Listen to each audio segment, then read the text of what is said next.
ಬಾಗಲಕೋಟೆ ಜಿಲ್ಲೆ ಹುನಗುಂದ ತಾಲೂಕಾ ಒಕ್ಕಲುತನ ಹುಟ್ಟುವಳಿ ಮಾರಾಟ ಸಹಕಾರ ಸಂಘನಿಯ ದಿನಾಂಕ ಜುಲೈ 5, 2025 ಮೇರೆಗೆ ಮುಂದಿನ 5 ವರ್ಷಗಳ ಅವಧಿಗಾಗಿ ಎವರ್ಗದ ಸದಸ್ಯ ಸಂಘದಿಂದ 4 ಸ್ಥಾನಗಳು, ಬಿವರ್ಗದ ವ್ಯಕ್ತಿಗತ ಸದಸ್ಯರಿಂದ 8 ಸ್ಥಾನಗಳ ಪೈಕಿ ಸಾಮಾನ್ಯ ಕ್ಷೇತ್ರದಿಂದ 2 ಸ್ಥಾನ, ಹಿಂದುಳಿದ ಬವರ್ಗದಿಂದ 1 ಸ್ಥಾನ, ಮಹಿಳಾ ವರ್ಗದಿಂದ 2 ಸ್ಥಾನ, ಪರಿಶಿಷ್ಟ ಜಾತಿ ವರ್ಗದಿಂದ 1 ಸ್ಥಾನ, ಪರಿಶಿಷ್ಟ ಪಂಗಡ ವರ್ಗದ 1 ಸ್ಥಾನ ಸೇರಿ ಒಟ್ಟು 12 ಸ್ಥಾನಗಳಿಗೆ ಚುನಾವಣೆ ನಡೆಸಿ ಆಡಳಿತ ಮಂಡಳಿಯ ನಿರ್ದೇಶಕರನ್ನು ಆಯ್ಕೆ ಮಾಡುವ ಪ್ರಯುಕ್ತ ದಿನಾಂಕ ಆಗಸ್ಟ್ 9, 2025 ರಿಂದ ನಾಮನಿರ್ದೇಶನ ಪತ್ರ ಸಲ್ಲಿಸುವ ಪ್ರಕ್ರಿಯೆ ಪ್ರಾರಂಭವಾಗಿ ಇಂದು ದಿನಾಂಕ ಆಗಸ್ಟ್ 15, 2025 ರಂದು ಮುಕ್ತಾಯದವರೆಗೆ ಒಟ್ಟು 22 ನಾಮಪತ್ರ ಸಲ್ಲಿಕೆಯ ಪ್ರಕ್ರಿಯೆಯು ಚುನಾವಣಾಧಿಕಾರಿಗಳಾದ ಮುರಳೀಧರ ದೇಶಪಾಂಡೆರ ಸಮ್ಮುಖದಲ್ಲಿ ಹಾಗೂ ಸಹಾಯಕ ಚುನಾವಣಾಧಿಕಾರಿಗಳಾದ ಬಾಡಗಿರು ಉಪಸ್ಥಿತಿಯಲ್ಲಿ ಜರುಗಿತು.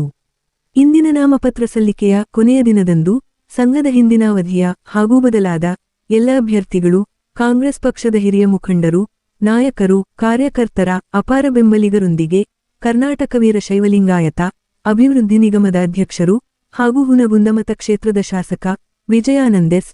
ಕಾಶಪ್ಪನವರರ ನೇತೃತ್ವದಲ್ಲಿ ನಾಮಪತ್ರ ಸಲ್ಲಿಸಿದರು.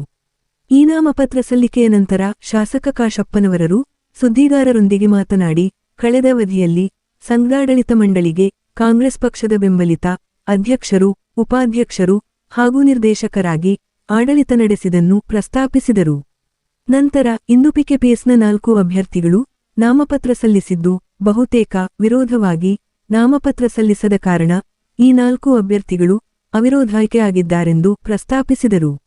ನಂತರ ಇನ್ನುಳಿದ 8 ಕ್ಷೇತ್ರಗಳಲ್ಲಿ ಸಾಮಾನ್ಯ, ಬವರ್ಗ, ಹಿಂದುಳಿದ ವರ್ಗ, ಪರಿಶಿಷ್ಟ ಜಾತಿ, ಪರಿಶಿಷ್ಟ ಪಂಗಡದನುಸಾರ ಅಭ್ಯರ್ಥಿಗಳು ನಾಮಪತ್ರ ಸಲ್ಲಿಸಿದ್ದು, ಇವುಗಳಲ್ಲಿ ಪರಿಶಿಷ್ಟ ಜಾತಿ, ಪರಿಶಿಷ್ಟ ಪಂಗಡ, ಬವರ್ಗದ ಅಭ್ಯರ್ಥಿಗಳು ವಿರೋಧ ನಾಮಪತ್ರ ಸಲ್ಲಿಕೆಯಾಗದ ಕಾರಣ ಬಹುತೇಕ ಅವಿರೋಧ ಆಯ್ಕೆಯಾಗಿದ್ದು, ಮತ್ತೆ ಕಾಂಗ್ರೆಸ್ ಪಕ್ಷದ ಅಭ್ಯರ್ಥಿಗಳೇ ಸಂಘದಾಡಳಿತ ಮಂಡಳಿಯ ಚುಕ್ಕಾಣಿ ಹಿಡಿಯಲಿದ್ದಾರೆಂದು ವಿಶ್ವಾಸ ವ್ಯಕ್ತಪಡಿಸಿದರು.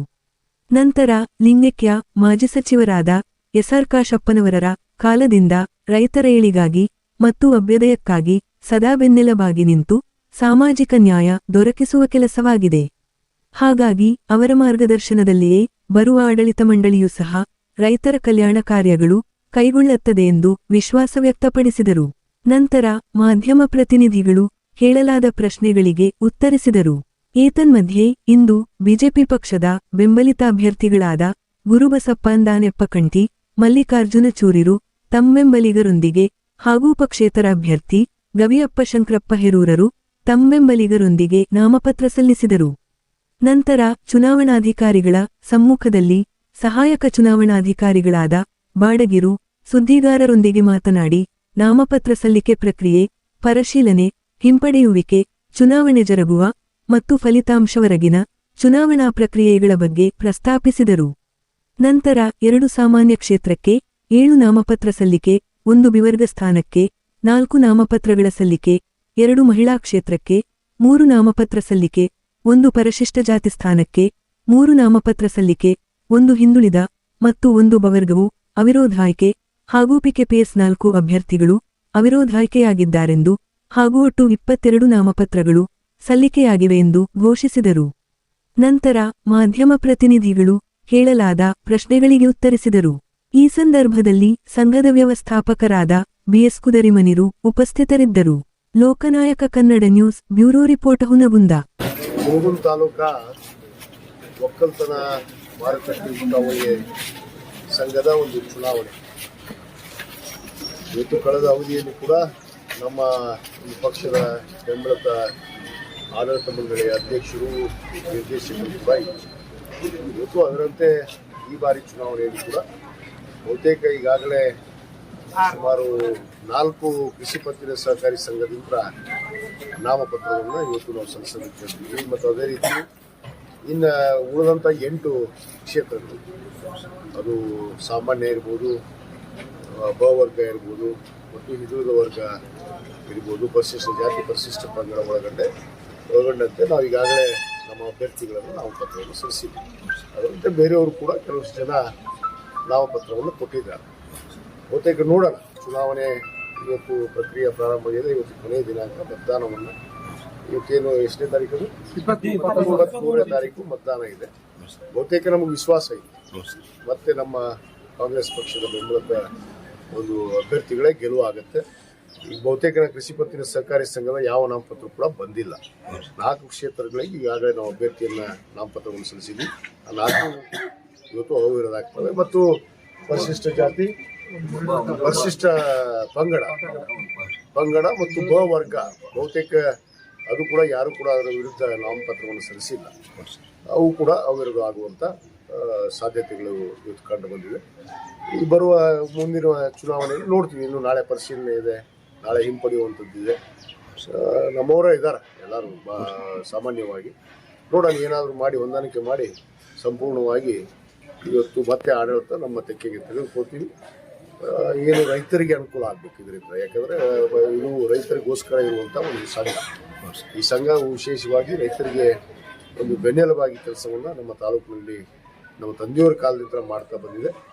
ಇದರ ಒಂದು ಆಡಳಿತವನ್ನು ಯಾವತ್ತೂ ಕೂಡ ಆ ಚುಕ್ಕಾಣಿಯನ್ನು ನಮ್ಮ ಕಾಂಗ್ರೆಸ್ ಪಕ್ಷದ ಬೆಂಬಲಿತ ಆಡಳಿತವೂ ಕೂಡ ಇಲ್ಲಿ ನಡೆದಿದೆ. ಯಾಕಂದರೆ ರೈತರಿಗೆ ನ್ಯಾಯ ಕೊಡುವಂಥ ಕೆಲಸ ನಮ್ಮ ಆಡಳಿತ ಮಂಡಳಿ ನಿರ್ದೇಶಕರು ಮಾಡ್ಕೊಂಡು ಬಂದರೆ ಮುಂದೂ ಕೂಡ ಅದೇ ರೀತಿಯಲ್ಲಿ ವರ್ಷಕೊಂಡು ಹೋಗ್ತಾರೆ ಅನ್ನೋ ವಿಶ್ವಾಸ ನಮ್ಮ ನಿರ್ದೇಶಕರ ಮೇಲಿದೆ.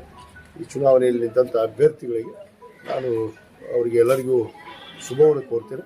ಈ ಚುನಾವಣೆಯಲ್ಲಿ ಗೆದ್ದು ಅವರು ಮತ್ತೆ ನಮ್ಮ ಕಾಂಗ್ರೆಸ್ ಪಕ್ಷದ ಒಂದು ಆಡಳಿತ ಮಂಡಳಿಯ ಒಂದು ಅಧಿಕಾರವನ್ನು ಇಲ್ಲಿ ಮಾಡೋದಕ್ಕೆ ಅವ್ರಿಗೆಲ್ಲರಿಗೂ ಒಳ್ಳೇದಾಗಲಿ ಅಂತ ಹೇಳಕ್ಕೆ ಇಚ್ಛೆ. ಸರ್, ಈಗ ಅಭ್ಯರ್ಥಿ ನಿಂತವರು ಅವಿರೋಧ ಎಲ್ಲ ಅಭ್ಯರ್ಥಿಗಳು ಅವಿರೋಧ ಆಗ್ತಾರೋ ಏನು ಸರ್? ಚುನಾವಣೆ ನಡೀತಿದೆ ನೋಡೋಣ. ಈಗ ಕೆಲವಷ್ಟು ಜನ ಮಾಡಿದ್ದಾರೆ. ನಮ್ಮ ಪಕ್ಷದ ಬೆಂಬಲಿತ ಅಭ್ಯರ್ಥಿಗಳನ್ನು ನಾವು ನಾಮಪತ್ರ ಸಲ್ಲಿಸಿದ್ದೀವಿ. ಕೆಲವಷ್ಟು ನಮ್ಮವರು ಕೊಟ್ಟಿದ್ದಾರೆ. ಅದರಲ್ಲಿ ಬೇರೆ ಬೇರೆಯವರು ನಮಗೆ ಬೇಕಾಗಿದ್ದವರು ಅದಾರ. ಅದು ನನ್ನ ಗಮನಕ್ಕೆ ಬಂದಿಲ್ಲ. ಅವ್ರಿಗೆ ಮಾತಾಡ್ತೀವಿ. ಅವ್ರ ವಿಚಾರಗಳು ತಿಳ್ಕೊಂಡು ಚುನಾವಣೆ ಅಂದ್ರೆ ಚುನಾವಣೆಗೆ ಸಿದ್ಧ. ಯಾಕಂದ್ರೆ ಚುನಾವಣೆ ಅಂದಮೇಲೆ ಚುನಾವಣೆ ಸಿದ್ಧ ಆಗಬೇಕಲ್ಲ. ಪ್ರಜಾಪ್ರಭುತ್ವ ವ್ಯವಸ್ಥೆಯಲ್ಲಿ ನಾವು ಏನು ಸಂವಿಧಾನದ ಅಡಿಯಲ್ಲಿ ನಾವು ಇದ್ದಾಗ ಆ ವ್ಯವಸ್ಥೆ ತಕ್ಕ ನಾವು ಚುನಾವಣೆಯನ್ನು ಮಾಡುವಂಥ ಸಂದರ್ಭದಲ್ಲಿ ಚುನಾವಣೆ ಮಾಡ್ತೀವಿ. ಧನ್ಯವಾದ ಸರ್. ಹುನಗುಂದ ತಾಲೂಕಾ ಒಕ್ಕಲುತನ ಹುಟ್ಟುವಳಿ ಮಾರಾಟ ಸಹಕಾರ ಸಂಘ ನಿಯಮಿತ ಹುನಗುಂದ ಇದರ 5 ವರ್ಷಗಳ ಅವಧಿಗೆ ಆಡಳಿತ ಮಂಡಳಿಯ ಚುನಾವಣೆಯನ್ನು ಘೋಷಿಸಲಾಗಿದೆ. ಅದರ ಭಾಗವಾಗಿ ನಾಮಪತ್ರವನ್ನ ದಿನಾಂಕ 9/8/2025ರಿಂದ ಇಂದಿನವರೆಗೆ ಅಂದ್ರೆ 15/8/2025 ನಾಮಪತ್ರ ಸ್ವೀಕರಿಸುವ ಅವಧಿಯಲ್ಲಿ ಒಟ್ಟು 26 ನಾಮಪತ್ರಗಳು ವ್ಯಕ್ತಿಗತ ಸದಸ್ಯರಿಂದ ಆಯ್ಕೆಯಾಗುವಂತ ಬ ವರ್ಗದ ಸದಸ್ಯರಿಂದ ಆಯ್ಕೆಯಾಗುವಂತ 26 ನಾಮಪತ್ರಗಳು ಬಂದಿದ್ದಾವೆ. ಆಮೇಲೆ ಸದಸ್ಯ ಸಹಕಾರ ಸಂಘಗಳಿಂದ ಆಯ್ಕೆ ಆಗಬೇಕಾದಂತ 4 ಸ್ಥಾನಗಳಿಗೆ ಕೇವಲ 4 ನಾಮಪತ್ರಗಳು ಸ್ವೀಕೃತಗೊಂಡಿದ್ದಾವೆ. 26 ನಾಮಪತ್ರಗಳಲ್ಲಿ ಸುಮಾರು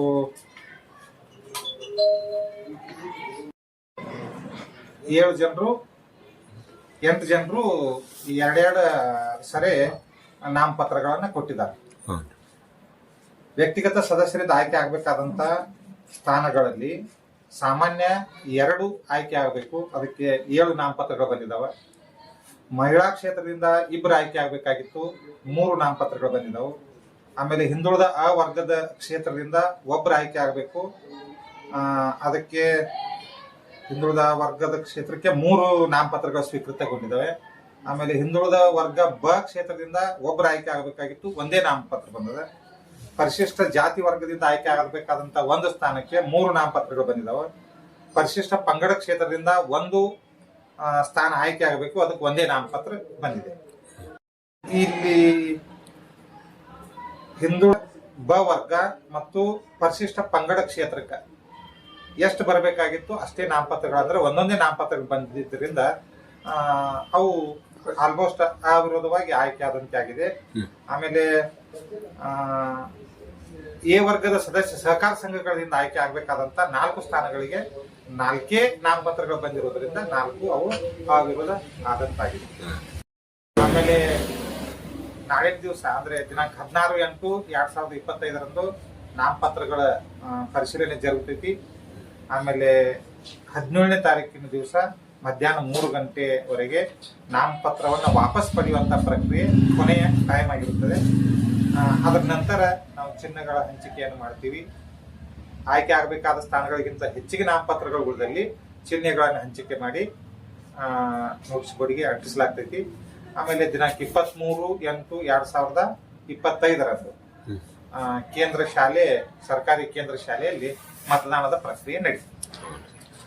ಫಲಿತಾಂಶನೂ ಅವತ್ತೇ ಪ್ರಕಟ ಫಲಿತಾಂಶ ಅವತ್ತೇನೆ ಚುನಾವಣೆ ಮುಗಿದ ನಂತರ ಒಂದು ಅರ್ಧ ತಾಸಿನ ನಂತರ ಚುನಾವಣಾ ಎಣಿಕೆ ಪ್ರಕ್ರಿಯೆಯನ್ನು ಮಾಡಿ ಅವತ್ತೇನೆ ಫಲಿತಾಂಶವನ್ನು ಘೋಷಣೆ ಮಾಡಿ. ಈಗ ಒಟ್ಟು ಅವಿರೋಧ ಆಯ್ಕೆ ಆದಂತ ಅಭ್ಯರ್ಥಿಗಳು ಎಷ್ಟು ಸಂಖ್ಯೆ ಐತ್ರಿ? 6 ಆಗೈತೆ. ಅಂದ್ರೆ ಬ ವರ್ಗ. ಹ್ಞೂನ್ರಿ. ಆಮೇಲೆ ಬ ವರ್ಗದೊಳಗೆ ಎಷ್ಟ್ರಿ? ಬ ವರ್ಗದೊಳಗೆ ಒಂದೇ ಆಯ್ಕೆ ಆಗ್ಬೇಕಾಗಿತ್ತು, ಒಂದೇ ನಾಮಪತ್ರ ಬಂತು. ಒಂದೇ. ಹ್ಞೂ. ಆಮೇಲೆ ಪರಿಶಿಷ್ಟ ಪಂಗಡದೊಳಗೆ ಒಬ್ರು ಆಯ್ಕೆ ಆಗ್ಬೇಕಾಗಿತ್ತು, ಒಂದೇ ಇದೆ. ಎರಡದು ಸದಸ್ಯ ಸಹಕಾರ ಸಂಘಗಳಿಂದ ಆಯ್ಕೆ ಆಗ್ಬೇಕಾದಂತ 4 ಸ್ಥಾನಗಳಿಗೆ 4 ನಾಮಪತ್ರ ಬಂದಾವ. ಅದು ಆಲ್ಮೋಸ್ಟ್ ಅಂದ್ರೆ ಒಟ್ಟು ಟೋಟಲಿ 6 ಆಗಿರೋದು. ತಮ್ಮ ಹೆಸರು ಸರ್? ಈ ಚುನಾವಣೆ ಪ್ರಕ್ರಿಯೆಗೆ ನಮ್ಮ ತಾಲೂಕ್ ಪಂಚಾಯತಿ ಇಒ ಆದಂತ ಮುರಳೀಧರ್ ದೇಶಪಾಂಡೆ ಸರ್ ಆರ್ಒ ಇದ್ದಾರೆ. ನಾನು ಕೋಆಪರೇಟಿವ್ ಡೆವಲಪ್ಮೆಂಟ್ ಆಫೀಸರ್ ಮುಗುನ್ ತಾಲೂಕದ್ದು ARO ಆಗಿ ಕೆಲಸ ಮಾಡ್ತೀನಿ. ತಮ್ಮ ಹೆಸರು? SR ಬಾಡ್ಗೆ. ಓಕೆ, ಧನ್ಯವಾದ.